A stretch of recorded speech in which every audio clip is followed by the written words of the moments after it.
Hai, Assalamualaikum. Anda sudah pening dengan masalah anda? Jangan risau, kami di sini sentiasa ada untuk menambah masalah anda. Ayuh kita dengar penjelasan daripada rakan-rakan kita.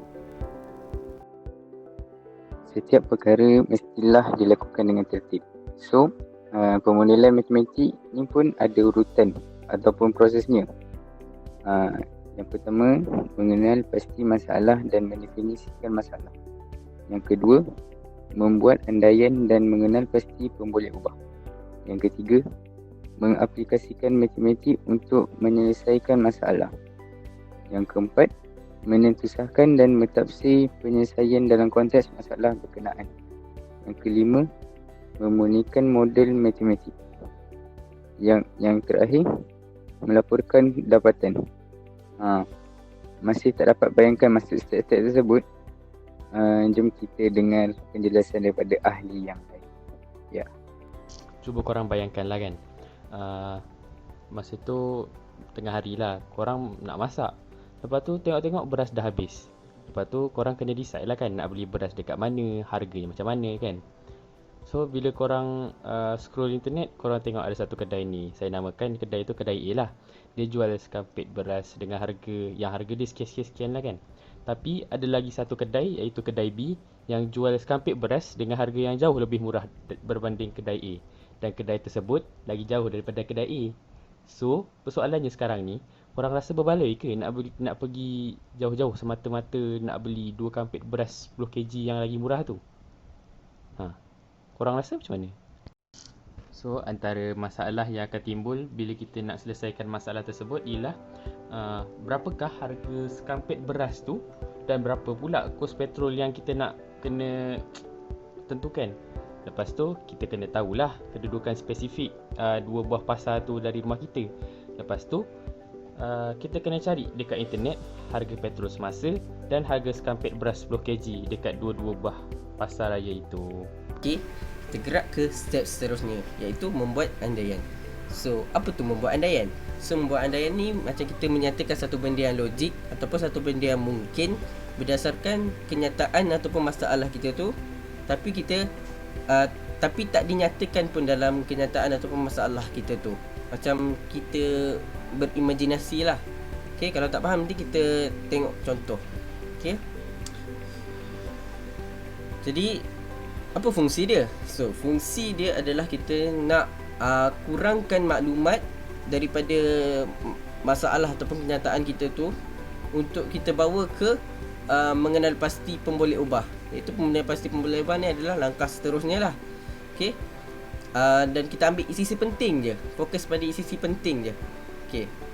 So, contohnya berdasarkan masalah kita ni. Yang pertama, rumah pasar raya A, pasar raya B berada pada satu garis lurus.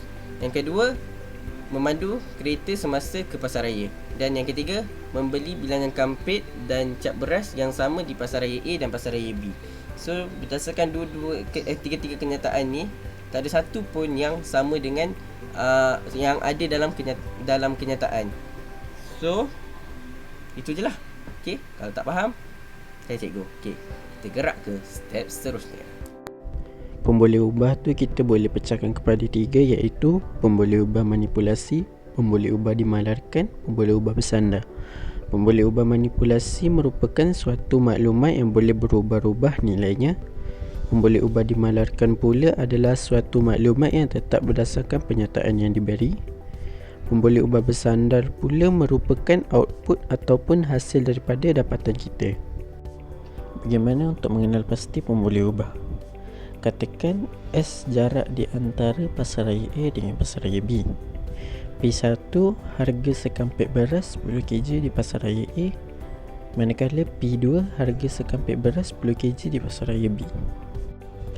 M adalah kadar penggunaan petrol kereta dalam kilometer per liter. N bilangan kampit beras 10 kg yang akan dibeli. H pula harga semasa petrol per liter.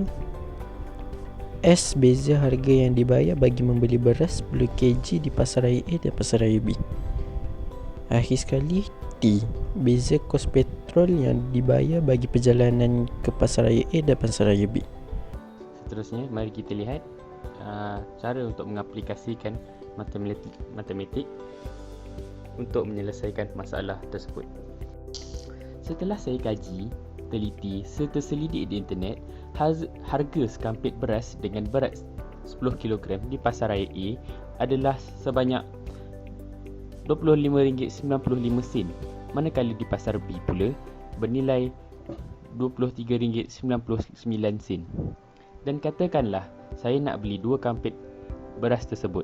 Apa yang saya perlu buat? Saya perlu darabkan kedua-dua harga beras tersebut dengan 2 bagi mendapatkan jumlah yang saya perlu bayar. Bagi Pasaraya A, totalnya adalah sebanyak RM51.90. Manakala total di Pasaraya B pula adalah sebanyak RM47.98. So, harga mana yang lebih murah? Sudah tentulah harga beras di Pasaraya B, kan? Dan saya juga dapat jimat sebanyak RM3.92 jika saya beli beras di Pasaraya B. Dan katakanlah lagi, jarak Pasaraya A dengan Pasaraya B adalah 6 km. Dan kadar penggunaan 1 liter petrol adalah lebih kurang 17.6 km per liter. Dan harga petrol semasa pula ialah RM2.08 per liter. Dekat sini, petrol yang akan digunakan bagi 6 km adalah sebanyak 0.341 liter. Macam mana saya dapat nilai itu? Saya bahagikan jarak perjalanan dengan kadar penggunaan petrol tersebut. Maka, saya akan dapat jumlah petrol yang akan digunakan bagi jarak 6 km.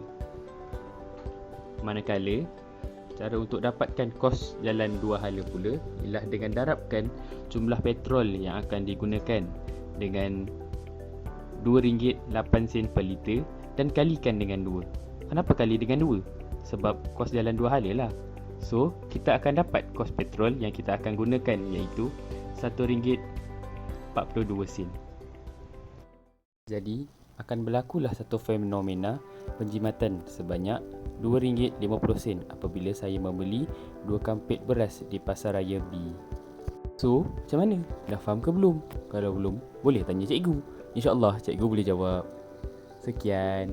So, itu sajalah daripada kumpulan kami. Kami harap korang dapat support kami dengan menekan butang like, share, subscribe dan hit bell notification. So, semua kita akan berjumpa lagi di hari yang akan datang. So, take care and peace.